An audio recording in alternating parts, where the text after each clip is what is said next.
Hi everyone welcome back. ನೀವು ನೋಡ್ತಾ ಇದ್ದೀರಾ ಸ್ಟೂಡೆಂಟ್ ಸೊಲ್ಯೂಷನ್ ವೆಬ್ ಚಾನಲ್. ಇನ್ನೇನು ಕೆಲವೇ ದಿನಗಳಲ್ಲಿ ನೀಟ್ ಎಕ್ಸಾಮ್ ಕೂಡ ಬರೆಯಕ್ಕೆ ಹೋಗ್ತಾ ಇದ್ದೀರಾ. ಈ ಮಿಸ್ಟೇಕ್ಸ್ ಅನ್ನ ನೀವು ಎಕ್ಸಾಮ್ ಸೆಂಟರ್ ಕೂಡ ಮಾಡಬೇಡಿ. ಏನು ಮಿಸ್ಟೇಕ್ಸ್ ಏನು ಡೀಟೇಲ್ ಆಗಿ ಮಾಹಿತಿಯನ್ನು ತಿಳಿಸ್ಕೊಡ್ತೀನಿ. ಚಾನಲ್ಗೆ ಸಬ್ಸ್ಕ್ರೈಬ್ ಆಗಿ ವಿಡಿಯೋ ಇಷ್ಟದ ಲೈಕ್ ಮಾಡಿ. ನಿಮ್ಗೆ ಪರೀಕ್ಷೆಗೆ ತಯಾರಿ ಮಾಡ್ಕೊಳ್ಳೋದಲ್ಲ, ಪರೀಕ್ಷೆ ಸೆಂಟರ್ಗಳಲ್ಲಿ ನೀವು ಹೇಗಿರಬೇಕು ಅನ್ನೋದು ಕೂಡ ವೆರಿ ವೆರಿ ಇಂಪಾರ್ಟೆಂಟ್. ಕೆಲವೊಂದು ನಿಮ್ಗೆ ಸ್ಮಾಲ್ ಮಿಸ್ಟೇಕ್ಸ್ಗಳನ್ನ ಮಾಡ್ತಿರೋದು ದೊಡ್ಡ ಸಮಸ್ಯೆ ಆಗುತ್ತೆ. ಅದನ್ನ ತಪ್ಪಿಸ್ಕೊಂಡು ನೀವು ಎಕ್ಸಾಮ್ ಕೂಡ ಚೆನ್ನಾಗಿ ಅಟೆಂಡ್ ಮಾಡಬೇಕು ಅಂತ ಹೇಳಿದ್ರೆ ಈ ಮಿಸ್ಟೇಕ್ಸ್ಗಳನ್ನ ಮಾಡಬೇಡಿ. ನೋಡೋಣ ಬನ್ನಿ. ಮೇನ್ ನಿಮ್ಮ ಡಾಕ್ಯುಮೆಂಟ್ಗಳನ್ನ ಮರ್ತು ಹೋಗೋದು ಇದು ಕಾಮನ್, ಎಲ್ಲರೂ ಕೂಡ ಗೊತ್ತಿರುತ್ತೆ. ಬಟ್ ಇದು ವೆರಿ ವೆರಿ ಇಂಪಾರ್ಟೆಂಟ್ ಆಗಿರುತ್ತೆ. ನಿಮ್ಮ ಡಾಕ್ಯುಮೆಂಟ್ ಬಹಳ ಮುಖ್ಯ, ಅದನ್ನ ನೀವು ತೆಗೆದುಕೊಂಡು ಹೋಗಬೇಕಾಗುತ್ತೆ. ಲೈಕ್ ನೀಟ್ ಪ್ರವೇಶ ಪತ್ರ ಆಗಿರ್ಬೋದು, ಸೆಲ್ಫ್ ಡಿಕ್ಲರೇಷನ್ ಫಾರ್ಮ್ ಆಗಿರ್ಬೋದು, ನಿಮ್ದು ಡಾಟಾ ಆಗಿರ್ಬೋದು, ಲೈಕ್ ನಿಮ್ದು ಆಧಾರ್, ಪಾಸ್ಪೋರ್ಟ್, ನಿಮ್ದು ಐಡಿ ಆಗಿರ್ಬೋದು, ಪಾಸ್ಪೋರ್ಟ್ ಸೈಜ್ ಫೋಟೋಗಳಾಗಿರ್ಬೇಕು. ಅದು ಇಂಪಾರ್ಟೆಂಟ್ ಆಗಿರುತ್ತೆ. ಎಲ್ಲ ದಾಖಲೆಗಳನ್ನ ನೀವು ತೆಗೆದುಕೊಂಡು ಹೋಗ್ಬೇಕಾಗುತ್ತೆ. ಲೈಕ್ ನೀವು ಏನಾಗುತ್ತೆ ಅಂದ್ರೆ ಇಲ್ಲಿ ಮೈನ್ ಥಿಂಗ್ ನೀವು ಪರೀಕ್ಷೆ ಒಂದು ದಿನ ಮುಂಚೆನೆ ನೀವು ನೀಟಾಗಿ ಯೋಚನೆ ಮಾಡಿ ನೋಟ್ ಮಾಡಿಟ್ಕೊಳ್ಳಿ. ಲೈಕ್ ಟೈಮ್ಸ್ ಏನ್ ಮಾಡ್ತಾರೆ ಕೆಲವರು ಅಂದ್ರೆ ಪರೀಕ್ಷೆ ಟೈಮಲ್ಲಿ ಹರಿಯಾಗಿ ಅಂದ್ರೆ ಪಟ ಪಟ ಅಂತ ನೋಡ್ಕೊಂಡಾಗ್ಲೇ ಅದನ್ನ ತೆಗೆದುಕೊಂಡು ಹೋಗೋದು ಮಿಸಸ್ ಆಗುತ್ತೆ. ಇದನ್ನ ನಮಗೆ ಎಕ್ಸಾಮ್ ಅಲ್ಲಿ ತೊಂದರೆ ಆಗುತ್ತೆ. ಆ ನಿಟ್ಟಿನಲ್ಲಿ ಎಲ್ಲ ಡಾಕ್ಯುಮೆಂಟ್ಗಳನ್ನ ಒಂದು ದಿನ ನೋಡಿಕೊಂಡು ಮುಂಚೆನೆ ಇಟ್ಕೊಳ್ಳಿ. ನೀವು ಬಿಫೋರ್ ಎಕ್ಸಾಮ್ ಹೋಗೋಕ್ಕಿಂತ ಮುಂಚೆ ಒಂದ್ಸಲ ಕ್ರಾಸ್ ವೆರಿಫೈ ಮಾಡ್ಕೊಳ್ಳಿ ಎಲ್ಲ ಡಾಕ್ಯುಮೆಂಟ್ಗಳನ್ನ ತೆಗೆದುಕೊಂಡು ಹೋಗ್ತಾ ಇದ್ದೇನೆ ಅಂತ. ಇದು ಬಂದು ವೆರಿ ವೆರಿ ಇಂಪಾರ್ಟೆಂಟ್ ಆಗಿರುತ್ತೆ. ನಂತರ ಬಂದ್ಬಿಟ್ಟು ಎಕ್ಸಾಮ್ ಸೆಂಟರ್ಗಳಿಗೆ ತಡವಾಗಿ ಹೋಗೋದು. ಮೇನ್ ಥಿಂಗ್ ಬಂದ್ಬಿಟ್ಟು ಏನಾಗುತ್ತೆ ಅಂದ್ರೆ ಎಕ್ಸಾಮ್ ಸೆಂಟರ್ಗಳಿಗೆ ತಡವಾಗಿ ಲೇಟಾಗಿ ಹೋಗೋದ್ರಿಂದ ನಿಮಗೆ ಸಿಗೋದೇ ಇರ್ಬೋದು. ಎಕ್ಸಾಮ್ ನೀವು ಅಟೆಂಡ್ ಮಾಡದೇ ಇರೋ ಚಾನ್ಸಸ್ ಕೂಡ ಇರುತ್ತೆ. ಲೈಕ್ ನಿಮಗೆ ಕೆಲವೊಂದು ಇಷ್ಟು ಸಮಯ ಅಂತ ಇರುತ್ತೆ. ಆ ಟೈಮ್ ಒಳಗಡೆ ನಿಮಗೆ ಗೇಟ್ ಕ್ಲೋಸ್ ಆಗುತ್ತೆ. ಕನಿಷ್ಠ ನೀವು 1 ಗಂಟೆ ಮುಂಚೆನೆ ನೀವು ಎಕ್ಸಾಮ್ ಸೆಂಟರ್ಸ್ಗೆ ನೀವು ಹೋಗ್ಬೇಕಾಗುತ್ತೆ. ನೀವು ಲೈಕ್ ನೀವು ಟ್ರಾವೆಲ್ ಕೂಡ ಮಾಡ್ತಾ ಇರ್ತಾರ, ಲೈಕ್ ಬಸ್ ಮಿಸ್ ಆಗೋದು, ಏನೋ ಸಮಸ್ಯೆ ಆಗೋದು, ಏನೋ ಒಂದು ಇಶ್ಯೂಸ್ ಆಗುತ್ತೆ. ಆ ನಿಟ್ಟಿನಲ್ಲಿ ಸಮಸ್ಯೆ ಆಗೋ ಕಾರಣ ನೀವು 1 ಅವರ್ ಮುಂಚೆನೆ ಹೋದ್ರೆ ನಿಮಗೆ ಸಹಾಯ ಆಗುತ್ತೆ. ಲೈಕ್ ನೀವು ಟೈಮ್ ನ ನೋಟ್ ಮಾಡ್ಕೊಳ್ಳಿ, 1 ಅವರ್ ಮುಂಚೆನೆ ಇರಬೇಕು ಅಂತ ಹೇಳಿ ಮುಂಚೆನೆ ಟ್ರಾವೆಲ್ ಕೂಡ ಮಾಡಿ. ಇನ್ ಕೇಸ್ ಯೂಸರ್ ಏನಾದರೂ ಸಮಸ್ಯೆ ಆದ್ರೂ ಕೂಡ ನೀವು ನೆಕ್ಸ್ಟ್ ಇರೋ 1 ಅವರ್ ಅಲ್ಲಿ ಅದನ್ನ ನೀವು ಕ್ಲಿಯರ್ ಕೂಡ ಮಾಡ್ಕೋಬಹುದು. ಇಲ್ಲ ಅಂದ್ರೆ ನಿಮಗೆ ಎಕ್ಸಾಮ್ ಕೂಡ ಅಟೆಂಡ್ ಮಾಡದೇ ಇರೋ ಸಾಧ್ಯತೆ ಇದೆ. ಆ ನಿಟ್ಟಿನಲ್ಲಿ ನೋಡ್ಕೊಂಡು 1 ಅವರ್ ಮುಂಚೆ ನೀವು ಟ್ರಾವೆಲ್ ಕೂಡ ಮಾಡಿ. ಮೇನ್ ಥಿಂಗ್ ಡ್ರೆಸ್ ಕೋಡ್ ಇದೆ, ಡ್ರೆಸ್ ಕೋಡ್ ನ ಕಂಪಲ್ಸರಿ ಫಾಲೋ ಮಾಡಬೇಕು. ಡ್ರೆಸ್ ಕೋಡ್ ನ ನೀವು ಮಾಡಿದ್ರೆ ನಿಮಗೆ ಎಕ್ಸಾಮ್ಗೆ ಅಲೋ ಮಾಡೋದಿಲ್ಲ, ಅಥವಾ ನಿಮಗೆ ಅದನ್ನ ರಿಮೂವ್ ಮಾಡಿಬಿಟ್ಟು ಕಳಿಸ್ತಾರೆ. ಇಲ್ಲಿ ಹುಡುಗರಿಗೆ ಹಗುರವಾದ ಟಿ ಶರ್ಟ್, ಪ್ಯಾಂಟ್ ಅಲ್ಲಿ ಪ್ಯಾಕೆಟ್ ಕಡಿಮೆ, ಪಾದರಕ್ಷೆಯಲ್ಲಿ ಸ್ಲಿಪ್ಪರ್ ಅಥವಾ ಸ್ಯಾಂಡಲ್ ಹಾಕೋಬೇಕಾಗುತ್ತೆ. ಹುಡುಗಿಯರು ಹಗುರವಾದ ಬಟ್ಟೆ, ಲಾಂಗ್ ಸ್ಲೀವ್ ಬೇಡ, ಸರಳ ಪಾದರಕ್ಷೆ ಇರಬೇಕಾಗುತ್ತೆ.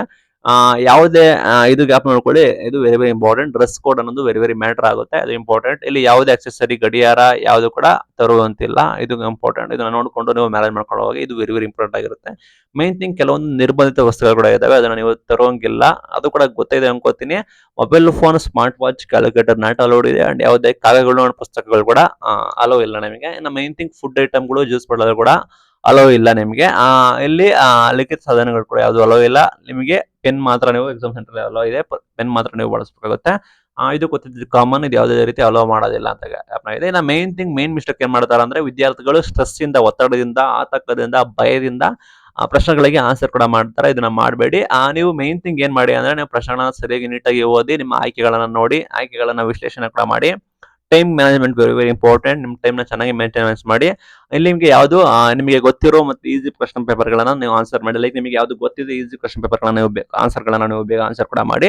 ನಿಮ್ಗೆ ಯಾವ್ದು ಗೊತ್ತಿಲ್ಲ ಅಥವಾ ಟಫ್ ಆಗ್ಬೋದು ಅನ್ನೋದು ನೀವು ಲೇಟರ್ ನೀವು ಆನ್ಸರ್ ಮಾಡಿ. ಯಾಕಂದ್ರೆ ನೀವು ಈಸಿ ಇರೋದನ್ನ ಬೇಗ ಆನ್ಸರ್ ಕೂಡ ಮಾಡ್ತೀರಾ. ಬಟ್ ನೀವು ಸ್ಟಾರ್ಟಿಂಗ್ ನೀವು ಟಫ್ ಇರೋದನ್ನ ಆನ್ಸರ್ ಮಾಡ್ತಾ ಹೋಗ್ತಂದ್ರೆ ನಿಮಗೆ ಸಮಯದ ಅಭಾವ ಆಗಿ ನಿಮಗೆ ಈಸಿ ಇರೋದು ಕೂಡ ಮರ್ತೋಗ್ಬೋದು, ಅಥವಾ ಈಸಿ ಇರೋದು ಕೂಡ ನೀವು ಬರೆಯೋದಕ್ಕೆ ಆಗದೆ ಇರ್ಬೋದು. ಆ ನಿಟ್ಟಿನಲ್ಲಿ ಲೂಸ್ ಮಾಡಬೇಡಿ. ನೀವು ನೆಗೆಟಿವ್ ಮಾರ್ಕಿಂಗ್ ಕಾರಣ ಆಗ್ಬೋದು. ಲೂಸ್ ಆಗಿ ನೀವು ಇಷ್ಟ ಇದೆಲ್ಲ ಹಾಕ್ಬಿಡ್ತೀನಿ ನಂಗೆ ಲೂಸ್ ಮಾಡಿದ್ರೆ ನಿಮಗೆ ನೆಗೆಟಿವ್ ಇರೋ ಕಾರಣ ನಿಮಗೆ ರ್ಯಾಂಕಿಂಗ್ ಕೂಡ ಡೌನ್ ಆಗ್ಬೋದು. ಅದಕ್ಕೆ ನೋಡ್ಕೊಳ್ಳಿ.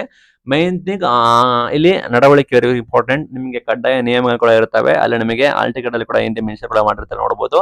ಅದನ್ನ ಮಾಡಿ. ಮೇಲ್ವಿಚಾರಕರು ಅಂದ್ರೆ ಎಕ್ಸಾಮ್ ಸೆಂಟರ್ ಇರ್ತಾರಲ್ಲ, ಅವರು ಕೂಡ ಅವ್ರು ಹೇಳೋದನ್ನ ನೀಟಾಗಿ ಕೇಳಿ ಶಿಸ್ತಿನಿಂದ ಇದನ್ನ ಅನುಸರಿಸಿ.